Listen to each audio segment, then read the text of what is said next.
Rishikesh Advanced Pain Clinic, Noppimayam Surgery Duram. For appointments 9155515563. నమస్కారం, welcome to I dream. ధర్మ మార్గం with Vijitha కార్యక్రమానికి స్వాగతం.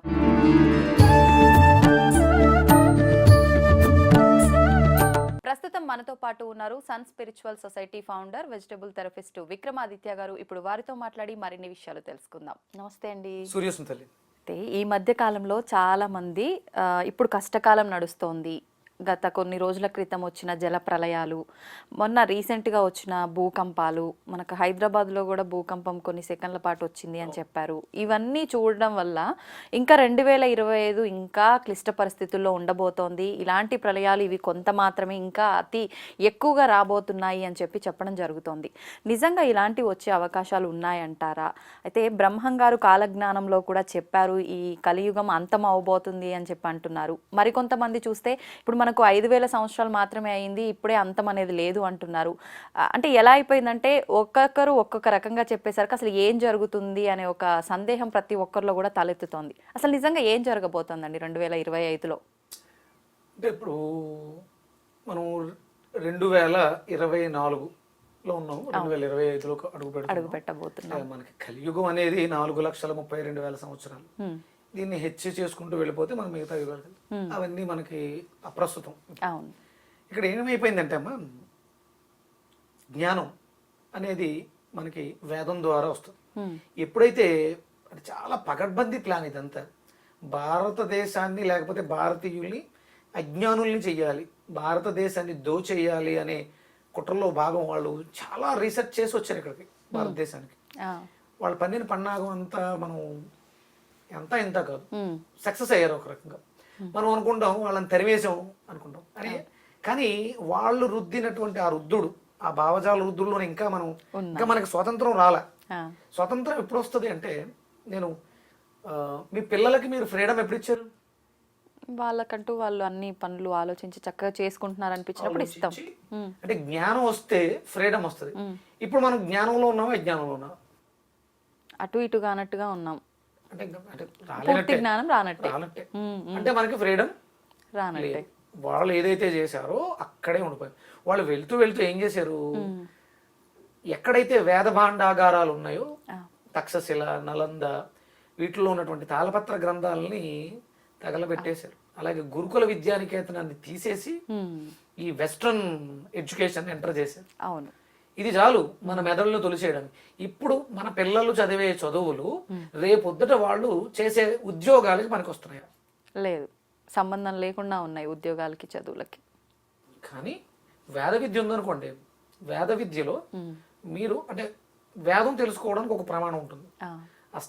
అష్టాధ్యాయం, శిక్షణ, సంస్కృతం, ప్రధానం. ఇవి వచ్చేసిన తర్వాత నాకు సంగీతం అంటే ఇష్టం, నాట్యం అంటే ఇష్టం, సామవేదాన్ని తీసుకుంటాం. దాంట్లో కొన్ని తీసుకుని నేను దాంట్లో సాధన చేసుకుంటే నేను బయటకు వచ్చి నేను నేర్చుకున్న వేదంతో నేను దాంట్లో ప్రావీణ్యాన్ని పొందేస్తాను, నా జీవితాన్ని గడిపేస్తాను. మీరు ఎలక్ట్రానిక్ మీడియా, మీరు అందులో యజుర్వేదాన్ని తీసుకుని ఒక అంకాన్ని ఎలక్ట్రానిక్ సంబంధించి ఇన్నోవేషన్స్, కరెంటు తయారు చేయడం వేదంలో ఉంటుంది. మీరు అది చదివితే మీరు బయటకు వచ్చి ఆ నేర్చుకున్న విద్యతో మీరు బ్రతికేస్తారు, 10 మందికి బ్రతుకునిస్తారు. వేదాలు మొత్తం పూర్తిగా చదవాలంటే జీవితాలు సరిపోవు. కానీ మనకి నచ్చినంత వరకు సామవేదం, అథర్వణ వేదం, యజుర్వేదం, ఋగ్వేదం, ఇవన్నీ అద్భుతాలు. వీటిల్ని దూరం చేసేసారు. వేదాలు ఎవరైనా చదవచ్చా అండి? ఎవరైనా చదవచ్చండి. భగవంతుడు అనేవాడు ఇది కేవలం వీళ్ళకే అని ఉండదండి, ఇది అందరికీ. అది వేదం. వేదం అంటే ఆమోదయోగ్యం, ఇక దీనికి మించినటువంటి ఓడు ఉండదు. అప్పుడు వీళ్ళకే వీళ్ళకే వీళ్ళకే అలా ఎందుకు ఉంటుంది? ఒకటి ఏంటంటే, అంటే ఇప్పుడు మీకు వచ్చిన సందేహం ఏంటంటే వేదం బ్రాహ్మణులే చదవాలా కదా. అంటే బ్రాహ్మణుడు అనేవాడు ఎక్కడ పుట్టాడండి? జన్మతా జాయతే శూద్ర.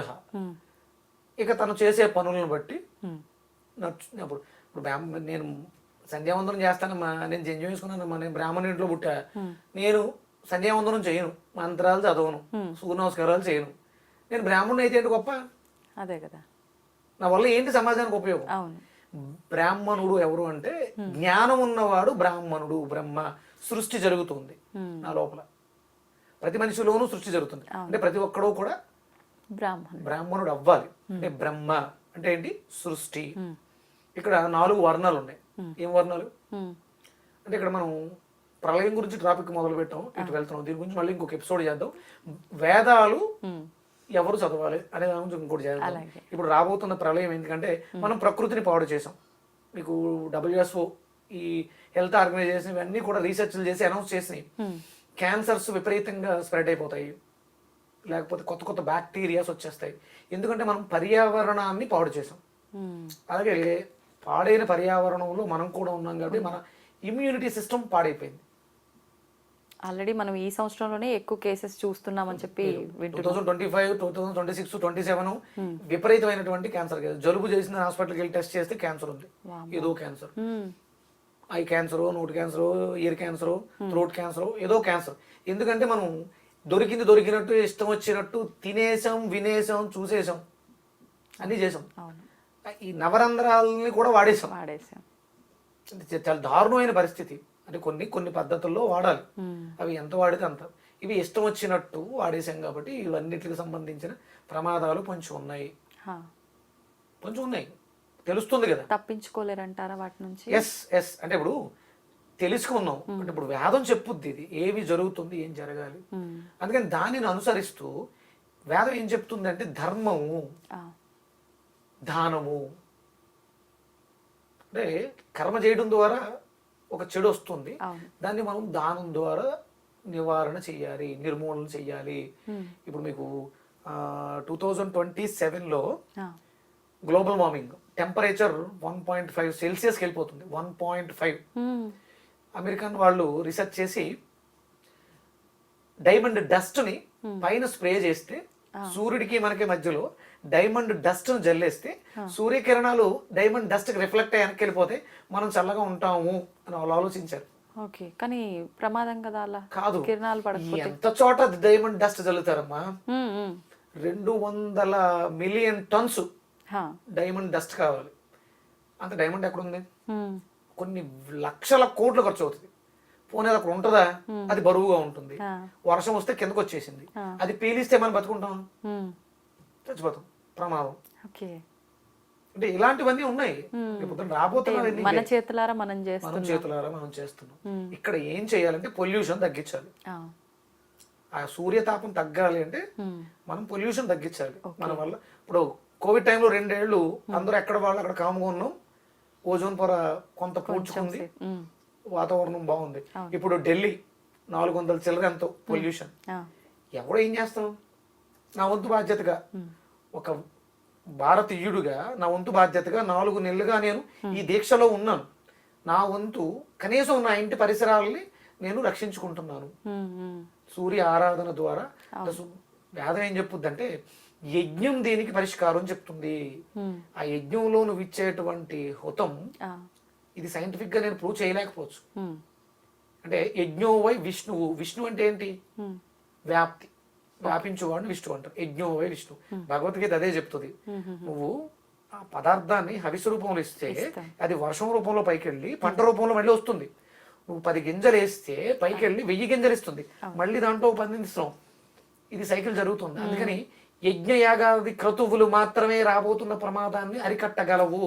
నువ్వు నాస్తికుడు అయినా ఆస్తికుడు అయినా వేరే దారి చూపించడం లేదు, చేసి తీరాలి. ఇప్పుడు యజ్ఞం చేయాలంటే అవునే కావాలి. అవునే కావాలంటే ఇక్కడ కబేలాలకు తోలేస్తున్నాం, తినేస్తున్నారు దున్నపోతుల్లాగా. ఎక్కడ వస్తుంది అవునే? అందుకని గోమాతను కాపాడుకోవాలి. గోమాతే ఈ సమస్యకి పరిష్కారం. వజ్రం కన్నా 200 లక్షల టన్నుల వజ్ర భస్మం కన్నా గోమాత విలువైంది. గోమాతను రక్షిస్తే తప్ప మనల్ని మనం రక్షించుకోలేము. ప్రపంచ ప్రళయం ఎలాగా తప్పదు. మీకు ఒక చిన్న కథ ఒకటి చెప్తారు. ఒక బస్సులో 36 మంది ఉన్నారు. అనౌన్స్ చేశారు, ఒక పిడుగు అదే ఒక ప్రమాదం జరగబోతుంది, ఒక చెట్టు పడిపోయి ఉంటుంది, అంటే బస్సు ఆగిపోయింది. అందులో ఎవరో ఒకడు పాపాత్ముడు ఉన్నాడు. అందుకని ఒక్కొక్కరిని వెళ్ళి అక్కడికి వెళ్ళి పరీక్ష చేసుకుని రమ్మన్నారు. ఒక్కొక్కరు వెళ్తున్నారు అందరూ అయిపోయారు, ఒక్కడే ఉండిపోయాడు. ఒక్కడే వీడే పాపాత్ముడు అని తేల్చేశారు వాళ్ళు. వీడు వెళ్ళి అక్కడికి వెళ్తే ఆ చెట్టు దగ్గరికి వెళ్తే పిడుగుపడి అక్కడ చచ్చిపోతాడు. ఆయన వెళ్ళనంటాడు, నువ్వు వెళ్ళాలి అంటాడు. మొత్తం మీద ఆయన బలవంతంగా లేచి అక్కడికి వెళ్ళాడు. పిడుగు పడింది, 35 మంది పోయారు. ఈ ఒక్కడు బస్సు దిగుతాడని ఆగింది అది. ఆయన మీద పడలా, పిడుగు వచ్చి బస్సు మీద పడింది. అంటే ఈ ఒక్కడు కోసం వాళ్ళందరూ కూడా రక్షింపబడ్డారు. అంటే గోమాతని మనం రక్షిస్తే మనం అందరూ రక్షించబడతాం. అంటే ఒక కర్మ ఏంటంటే అష్టాదశ పురాణాల్లో ప్రపంచ వినాశనం జరుగుతున్న భారతదేశం రక్షింపబడుతుంది, భారతదేశంలో తెలుగు వాళ్ళు రక్షింపబడతారని రాస్తుందన్న. ఎందుకంటే కొంచెం భయం, కొంచెం భక్తి, ఏదైనా విషయం తెలుసుకుంటే దాని మీద కొంచెం శ్రద్ధ తెలుగు వాళ్ళు పెడతారు. ఈ శ్రద్ధ అంటే మిగతా వీడియోస్ లో అంటే మన అదృష్టం ఏంటంటే ఒక చాగంటి కోటేశ్వరరావు గారు, ఒక సామవేద షణ్ముఖ శర్మ గారు, ఒక గరికపాటి గారు, ఇలాంటి వాళ్ళ ప్రవచనాలు మనల్ని ఎంతో కొంత ఉత్తేజితం చేస్తున్నాయి. కాబట్టి అందులో రాసుంది తెలుగు వాళ్ళు రక్షింపబడతారు ప్రమాదాల నుంచి అని. రక్షింపబడతారని చెప్పేసి ఇష్టం వచ్చినట్టు చేసుకుంటే శిక్ష తప్పదు. దయచేసి శ్రద్ధగా ఇక నుంచైనా యజ్ఞయాగాది క్రతువుల్లో పాల్గొనండి. మేము డబ్బులు కట్టేస్తాం, మీరు యజ్ఞం చేయండి కదా, మీరు కూడా చెయ్యాలి, రావాలి, శ్రద్ధ భక్తులతో చెయ్యాలి. అంటే యజ్ఞం మాత్రమే రాబోయే పెను ప్రమాదాల నుంచి మనల్ని రక్షించగలదు. ప్రమాదాలు వస్తాయి, నేను చెప్పేశాను, నాశనం అయిపోద్దు దేశం. అయితే నేను పొద్దున ఒక వీడియో చూసిన, అంటే తమ్ము చూసినా కానీ వీడియో అంతా ఓపెన్ చేసి చూడలేదు. ఒక నైట్ అంతా కూడా ఉండదు అని చెప్పి, డిసెంబర్ 21 ఏదో ఒక నైట్ ఉండదు అని చెప్పి ఉంది దాంట్లో. నిజంగా అలా ఒక నైట్ ఉండకుండా ఉండే రోజు పరిస్థితి ఏర్పడే అవకాశాలు ఏమైనా ఉన్నాయి? అసలు ఎలా సాధ్యపడుతుంది అలా ఒక రోజులో నైట్ లేకుండా ఉండటం అనేది? అది ఇంపాసిబుల్ అమ్మా. అంటే మనకి ఉత్తరాయణం దక్షిణాయనం మారుతూ ఉంటాయి. ఓకే, అంటే వీళ్ళకి కొంచెం అవగాహన తక్కువ ఉంటుంది.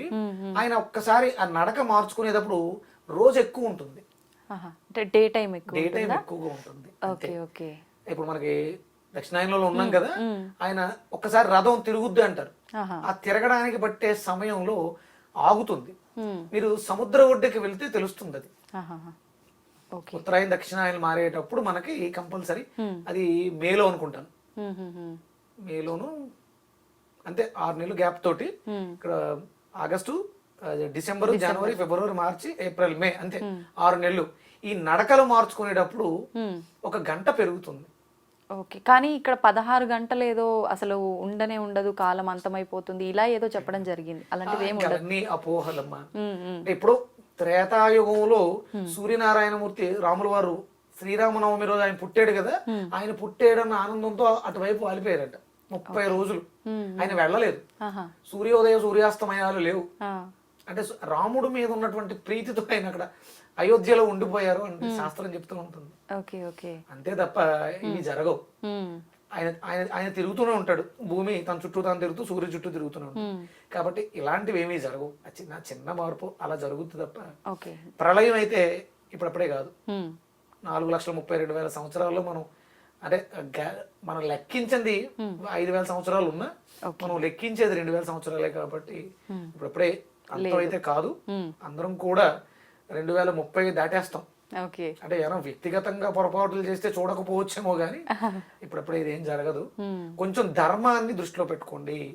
దానం అది సమిధా దానం అవ్వాలి. అంటే యజ్ఞకుండంలో వేసేటువంటి సమిధ దానం, గురుతాదానం, ఆవు నెయ్యి, ఇవి రెగ్యులర్ గా చేస్తూ ఉండాలి. మనం ఉన్న దేవాలయాలు ఎందుకు కట్టారు అంటే ఇలాంటివి చేయడానికి వేదికగా ఉంటాయని. మనకి ఫ్యాషన్ అయిపోయింది, చేయట్లా, కొళ్ళకి వెళ్ళట్లా. ధర్మం ఇది, ఆ ధర్మాన్ని అనుసరించండి. మీరు ఆస్తికుల నాస్తికుల కాదు. అగ్ని దేవుడు, ప్రత్యక్ష దైవం, కాలుతుందిగా. వాయువు దేవుడు, పేల్చకపోతే చస్తనాంగా. భూమి దేవత, నడవకపోతే ఉండలేం. ఇవన్నీ నిజాలు, ప్రత్యక్షమైనటువంటి దైవాలు. సూర్యచంద్రులు మనకి సాక్ష్యాలు. ఇప్పుడు మీరు అన్నట్టుగా యజ్ఞయాగాలకు మాత్రమే ఈ దానాలు అంటే ఆవు నెయ్యి ఇవ్వాలా, లేదంటే ఆలయంలో కూడా చాలా మంది దీపారాధన కోసం సంబంధించినవి దీపారాధన చేస్తే దీపం వెలుగుతుంది అంతే. యజ్ఞం చేస్తే మంత్రోచ్చారణతో శక్తి పుడుతుంది. యజ్ఞం వేరు, దీపం వేరు. దీపానికి నూనె వాడతాం, అంటే కంపల్సరీ ఇంట్లో దీపం వెలిగించినప్పుడు అవునే శ్రేష్టం అంటాం, కానీ దీనికన్నా ఆ ఖర్చు పెట్టే నోటిని ప్రతి ఇంట్లో వాళ్ళు కూడా చిన్న యజ్ఞం, ఇంట్లో చేసుకునేటువంటి చిన్న యజ్ఞం ఉంటుంది. ఓకే. ఎవరికి వాళ్ళు ఇంట్లో చేసుకుంటే చాలా ఉత్తమం అమ్మ. ఏంటండి ఆ యజ్ఞం? అది రెగ్యులర్ గా నిత్యాగ్నిహోత్రం. ఒక 4-5 చిన్న సమిదలు, చిన్న ఆవు పిడకలు వేసుకుని ఒక 2-3 స్పూన్లు ఆవునే వేయలేమా? వేయచ్చు. రోజుకు ఒక 50 గ్రాములు ఆవు నీతో హవిసిస్తే నీ ఇల్లు వాతావరణం చేసి చూడండి, మీకే తెలుస్తుంది. అభివృద్ధి అనేది మీకు అర్థమవుతుంది. దానం అంటే అది ఫస్ట్. ఎందుకంటే ఇప్పుడు ఇవాళ అన్నం పెట్టా, తినేసి వెళ్ళిపోయారు, రేపు ఎవరు అన్నం పెడతారని ఎదురు చూస్తారు. కానీ పంట పుష్కలంగా పండించగలిగి హోమం చేస్తే ఇది పైకి వెళ్ళి వర్షమై వచ్చి పంటగా తయారవుతుంది. పనిస్తే 10 మందికి అన్నం పెట్టుకోవడం అవుతుంది. ఇది అందరికీ ఆమోదం. తినేస్తే తింటూ వెళ్ళిపోతే అయిపోతుంది. ఎవరు పెడతారని ఎదురు సోమరిపోతులు పెంచుతుంది. దానం అంటే ఫస్ట్ యజ్ఞాదానం, తర్వాత శాంతి దానం. అంటే కాళ్ళు చేతులు లేవు, ముసలి వాళ్ళు పనిచేయలేరు, అలాంటి వాళ్ళకి అన్నదానం శ్రేయస్కరం. మీరు ఇక్కడ క్యాన్సర్ హాస్పిటల్ దగ్గర బళ్ళు వచ్చి తెగబెట్టేస్తూ ఉంటారు. అంటే అక్కడ పాపం పొరుగు ఊర్ల నుంచి వచ్చినటువంటి క్యాన్సర్ పేషెంట్లు పెట్టడంలో తప్పలేదు. అక్కడ కొంతమంది సోమరిపోతులు ఉంటారు, ఎవడొచ్చి పెడతాడా అని. అక్కడ తినేయడం, అక్కడే ఉండడం, అక్కడే సొట్లో వేడులు సిగరెట్లు తాగడం, మందు తాగడం అన్ని చేసి అక్కడే ఉంటారు. సోమరిపోతులు పెంచుతారు ఆహారం కోసమే.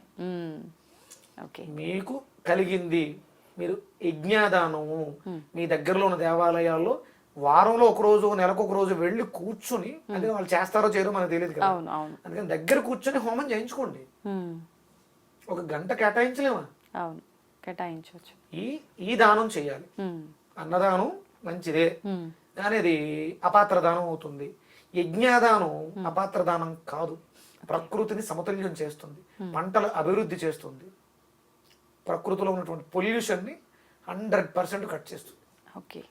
మీరు వేదం తెలిసిన పండితుల దగ్గరికి వెళితే ఆ యజ్ఞ విధిని చెప్తారు. ఇంట్లో సింపుల్ గా నా వీడియోస్ ఉన్నాయి, నేను చేసి పెట్టాను. సంస్పిరిచువల్ సొసైటీలో ఒక 10 నిమిషాల్లో ప్రతి ఇంట్లో గృహస్థు ఒక చిన్న హోమగుండం పెట్టుకుని యజ్ఞం ఎలా చేయాలి చేసి పెట్టాను. సింపుల్ గా 10 నిమిషాలు అయిపోతుంది. అంటే ఇంట్లో పెట్టుకునే చిన్నగా ఏమైనా దొరుకుతాయా? దొరుకుతాయి, చిన్న యజ్ఞగుండాలు దొరుకుతాయి. అందులో అంటే ఏమీ లేవు. ఒక స్టీల్ గిన్నె తీసుకోండి, చిన్న స్టీల్ గిన్నె ఉంటుంది, దానికోసం కేటాయించు, దాంట్లో చేసేయచ్చు. అంటే చెయ్యాలని తపన ఉండాలి. చిన్న చిన్న పుల్లలు, చిన్న చిన్న, నేను గోశాలకు వెళ్ళి పేడ తెచ్చుకుని చిన్న చిన్న పిడకలు చేసి పెట్టుకుంటాను. మీరే చేస్తారా? ఇంట్లోనే చేసుకుంటాను, అవే వాడతాను. మళ్ళీ ఇప్పుడు ఏది బయట కొనుక్కు రావాలన్నా అది కల్తీ అనే ఒక ఆలోచన వస్తుంది కాబట్టి మీరు అన్నట్టుగా ఎవరికి వాళ్ళు చేసుకోవడం ఇంకా ఉత్తమం. అందరికీ కుదరదు. అదే దైవం విషయంలో ఒకవేళ ఎవరన్నా పొరపాటు చేస్తే ఆ పనిష్మెంట్ అది, అంటే దైవం చూడట్లేదు అని అనుకుంటారు. ఏ కన్ను చూడదనా వస్తుంటది కదా, ఆ చేసేవాడికి ఎక్కడో చోట కొట్టేస్తుంటది, అందరూ అనుభవించేస్తున్నారు. మీరు భక్తితో చేయాలనుకున్నారు కాబట్టి దాంట్లో దోషం భగవంతుడికి అంటదు. నిజంగా ఆ దోషం ఏమైనా ఉంటే ఆవు నెయ్యిని కల్తీ చేసే దరిద్రులకి, వాళ్ళు దరిద్రులు అయిపోతారు. ఆవు పిడకలను కూడా కల్తీ చేశారు అనుకో, ఇంకా ఏం చెప్పక్కలేదు, ఇష్టదరిద్రుడు. అంటే ప్రతిదీ ఇక్కడ అనుభవించేస్తాం, ఇంకొక నరకం లేదు, ఇక్కడే నరకం ఉంది. గరుడ పురాణంలో చెప్పిన ఇంకొక నరకం ఇంకొకటి ఎక్కడో లేదు, ఇక్కడే ఉంది. A to Z ఇక్కడే అనుభవిస్తాం, పాపపుణ్యాలని ఇక్కడ అనుభవించాలి. అందుకని మీరు చేస్తున్న దాన్ని దృష్టిలో పెట్టండి. ఏం చేస్తున్నారు అనేది నాకు మీరు చేసే తప్పు తెలియకపోవచ్చు, మీకు తెలుస్తుంది అంతరాత్మకి, దానికి సమాధానం చెప్పాలి. ప్రతిదీ ఎనర్జీ. అవినీతిని కల్తీ చేస్తే ఎనర్జీని కల్తీ చేసావు కాబట్టి పాపం తెలియక నేను హోమం చేసేసాను, దాంట్లోంచి ఏదో పుట్టింది, ఒక శక్తి పుట్టింది.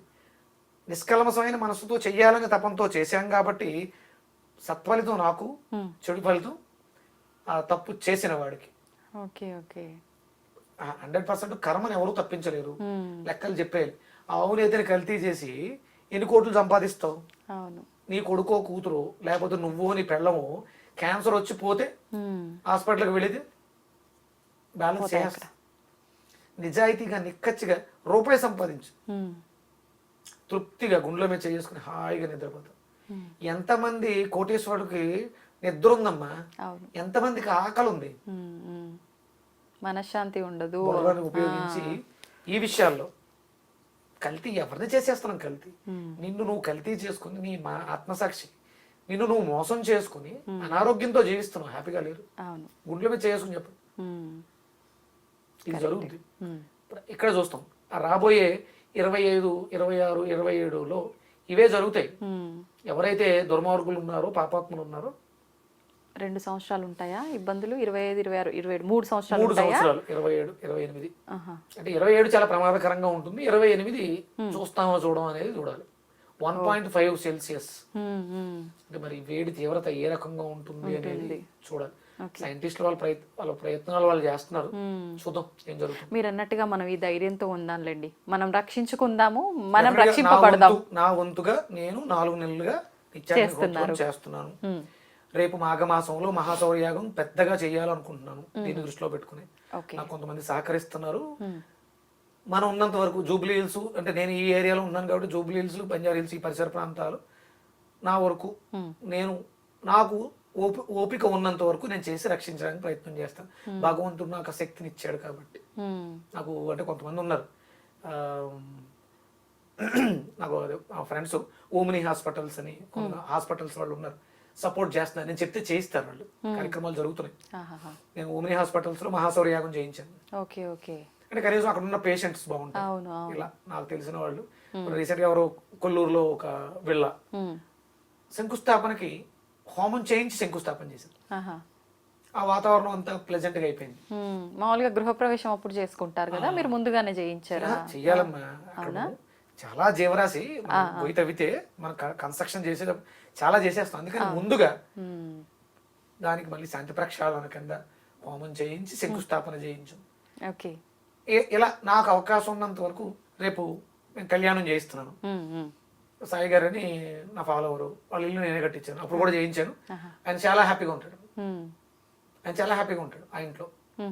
ఆ బయట మీకు ఎలివేషన్ లో 7 గుర్రాలు రథం ఎక్కిన సూర్యుడు వస్తూ ఉన్నట్టు ఉంటుంది. అంటే అంత మళ్ళీ మనం అందరం కూడా అంటే ఒకటే, ఏదైనా వస్తుంది అంటే సూర్యుడిని మనం పాడు చేస్తున్నాం కాబట్టి వస్తుంది, మళ్ళీ ఆయన్నే వేడుకుంటే పోతుంది. అవును, వేడుకోవాలి. మన ప్రయత్నం మనం పాడు చేయకుండా మంచిగా ఉండేటట్టుగా చూసుకోవడానికి ప్రయత్నం చేయాలి అందరూ కూడా. మీ తపన నాకు అర్థమైంది. ఈ ఇంటర్వ్యూ మీరు ఇంతకుముందు వేరే ఆయనతో పెద్ద ఆయనతో చేయడం చూశాను నేను. అవును. అంటే సమస్య ఉంది, పరిష్కారం ఏంటంటే యజ్ఞమే. ఓకే. మనకు ఉన్నటువంటి అష్టాదశ శక్తి పీఠాలలో హోమగుండాలు ఉంటాయి, వెళ్ళండి, చేయించండి. మీకు కోటప్పకొండ ప్రతి గురువారం అక్కడ హోమం చేస్తారు, అక్కడికి వెళ్ళి పార్టిసిపేట్ చేయండి. మన దేవాలయాలు ప్రతి దేవాలయంలోనూ గణపతి హోమం ప్రతిరోజు జరగాలి, జరగట్లేదు. అవి ఎవరో ఒకళ్ళు భాగస్వాములు అవి రోజుకొక అంటే నెలలో ఒక్కళ్ళు పార్టిసిపేట్ చేస్తే 300 మంది ఉన్నాం కదా. యజ్ఞ యాగాది క్రతువులు మాత్రమే అంటే ఒరిజినల్గా ఇవి రాజులు చెయ్యాలి. అవును. అవును. రాజ్యం సుభిక్షంగా ఉండాలంటే రాజులు యజ్ఞయాగాది క్రతువులు దానాలు చేసేయడం కాదు, వరాలు నీకు 10,000 ఆ ఫండు ఈ ఫండు ఇవ్వడం కాదు. యజ్ఞం చేస్తే పుష్కలమైనటువంటి పంటలు, పుష్కలమైనటువంటి వర్షాలు, అకాల వర్షాలు రావు, ప్రకృతి వైపరీత్యాలు రావు. ఇది చేయడం ద్వారా నువ్వు ఎన్ని డబ్బులు ఇస్తే కాపాడగలుగుతావు వరదల నుంచి. వరద రాకుండా ప్రికాషన్ ఏంటి అంటే వేడుకోవటం. అంటే ప్రపంచానికి ప్రళయాలు వస్తున్నాయి, దుబాయ్ భారతదేశం అంత రాలే. ఇక్కడ ఎంతో కొంత పుణ్యం, ఎంతో కొంత చేస్తున్నాం మనం, అవి కాపాడుతున్నాయి. అది ఇంకొంచెం బాగా చేస్తే. మీ ఇంటర్వ్యూ చూసిన తర్వాత నేను మీతో సమస్య ఇదే, దాని పరిష్కారం ఏంటంటే ధర్మము. ఏంటి ధర్మం అంటే దానము. ఆ దానం ఏంటంటే సమిధానం, వృథాదానం. గోమాతను రక్షించుకోవటమే మార్గం. భారతదేశానికి స్వతంత్రం వచ్చే పూర్వం ఎన్ని ఉండేవనుకో తెలుసు గోవులు? 140 కోట్లు. అప్పుడు మనకి జనాభా 30 కోట్లే. 30 కోట్ల జనాభాకి 140 కోట్లు. ఇప్పుడు 140 కోట్ల జనాభా. గోమాతలు ఎన్ని ఉన్నాయి? మొన్న సర్వే చేయించారు, 17 కోట్లు అంటాం. ఎంత దౌర్భాగ్యం! దరిద్రం అయ్యి గోమాతల్ని కబేళాలకు తరలిస్తుంటే చూస్తూ మన అమ్మ ఎవరో యుద్ధం చేసింది, బంగారపు గుడ్డు పెడుతున్నారు, బాతును కోసినట్టే దరిద్రులు గోవు మంచిది తినేస్తున్నారు. మనం ఏం చేస్తున్నాం? తప్ప ఆడిదా కాదు, మంది అమ్ముతున్నాంగా. మనం అమ్మకపోతే కొనలేడు కదా, వాడు తినేస్తాడు అంటున్నాం. అమ్మేది ఎవడు? రైతేగా. ఆపండి. ఇప్పుడు వ్యవసాయదారులు ఆత్మహత్యలు ఎందుకు చేసుకుంటున్నారు? పంటలు సరిగా పండక ఎందుకు పండట్లేదు? సరిగా వ్యవసాయంలో పూర్వం ఎద్దులు వ్యవసాయం చేసేవి. గోధూళి పంట పొలాల్లో ఉండేదమ్మా. అవును అవును. అందుకని అమ్మ గోమాత, ఆ భూమాత పరవశించేది. గోవు నడిచిన ప్రాంతం కాబట్టి పంటలు పండేవి. నువ్వు ఎరువులు వేస్తున్నావు, గోమాతను తీసి ట్రాక్టర్లో పెట్టావు. అవును. పాలేకర్ గారు, విజయ్ కుమార్ గారు వీళ్ళు చేసేది అదే కదా. అవును అవును. వాళ్ళకి సక్సెస్ అవుతుంది, మీరు ఇంకా అడుక్కు తింటున్నారు, అప్పులు చేసుకుంటున్నారంటే కారణం ఎక్కడుందమ్మా? పాడి పంట రెండు కలిసి ఉంటేనే బాగుంటుంది. అంటే మనకు ప్రకృతి వికృతి లాగా మైనస్ ప్లస్ ఉంటేనే లైట్ వెలిగినట్టు మీకు పంట బాగుండాలంటే పాడి ఉండాలి. వ్యవసాయదారుడు ప్రతి ఇంట్లోనూ గోమాత ఉండి తీరాలి. రాబోయే ప్రళయాలను ఆపాలనుకుంటున్నారా? గోమాతను రక్షించండి, అమ్మ చూసుకుంటుంది. ఓకే, ధన్యవాదాలండి.